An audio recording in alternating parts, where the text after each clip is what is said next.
How to clear search history in DeepSeek. Hey everyone, welcome back to the channel. If you are new here, don't forget to hit the subscribe button and turn on the notification bell to not miss any updates. So, in today's video, I'm going to show you how you can clear your search history on DeepSeek. For that, you'll need to delete the data of your DeepSeek. I'll show you how to do it. Let's dive right in. Open up any browser and head over to your DeepSeek. Go to your profile on the bottom left.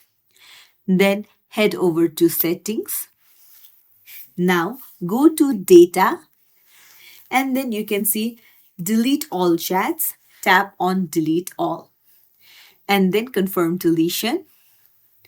And that's it. Now your search history will be deleted. So if you found this tutorial helpful, don't forget to like the video and subscribe to our channel for more tips and tricks. Thank you for watching.